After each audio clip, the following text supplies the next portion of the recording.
everyone, Colleen here, and welcome to Got Balls.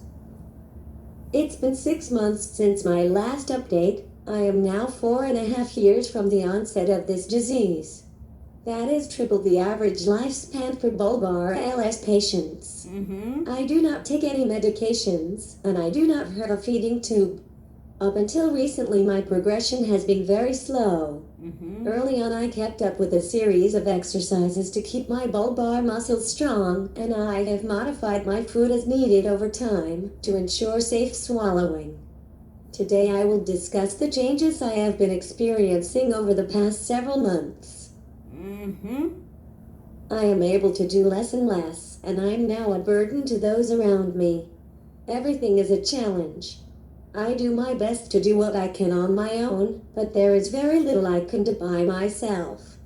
I now rely on helping hands to get things done. Over the past few months, my hands have been affected. Some of my fingers can no longer move as they used to. I can no longer type on a keyboard, and grasping things is often challenging. The biggest change has been my arms. I have lost a great deal of function. I have had a huge amount of atrophy in my shoulders and arms. They are basically skin and bones with very little muscle remaining. It's very difficult to move my arms. Basically, I am unable to lift my arms unless I use something to prop them up. Remember that my symptoms began 4.5 years ago with slurred speech and twitching in my lips.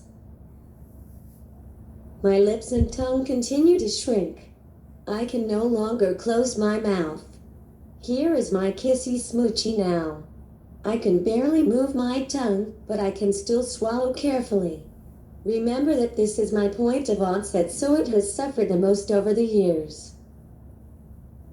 My speech has gotten even worse.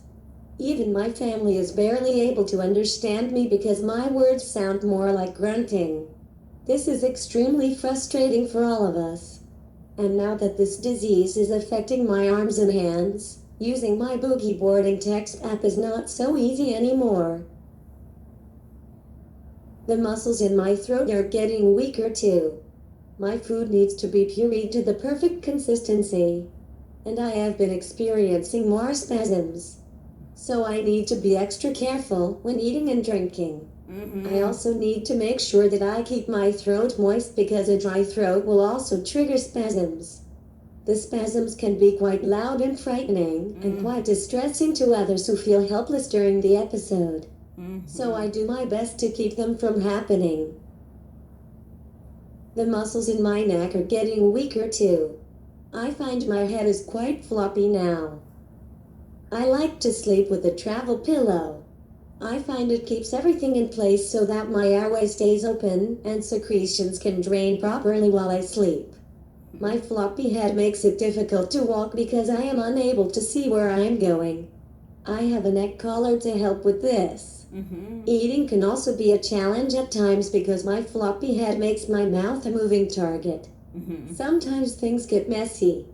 Combine my floppy head with a pair of bifocals, and seeing things in focus requires just the right position, which gets frustrating. My breathing is still okay, my lungs remain clear, but their capacity has gone down a little bit.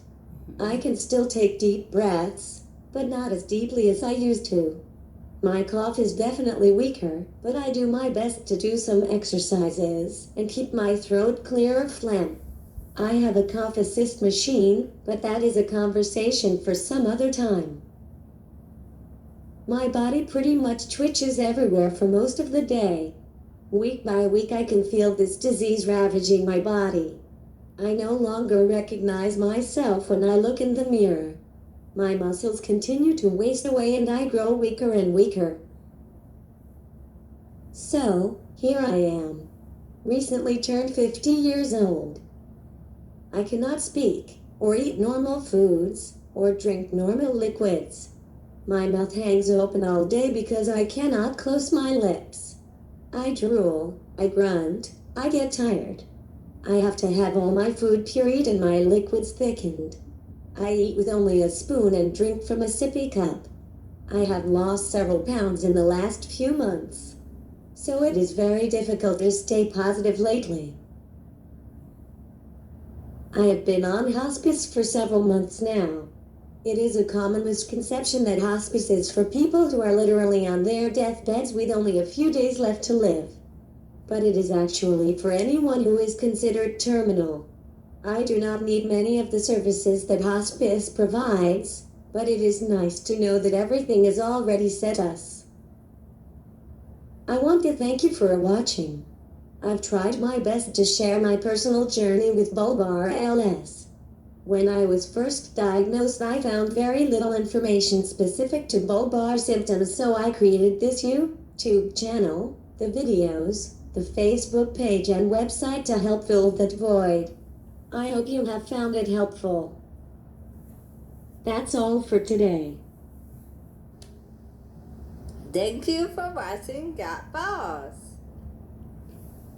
Thank you for being a part of my journey. I also wanted to say thank you for being with her. It means a lot to us that we share this and we can help others learn.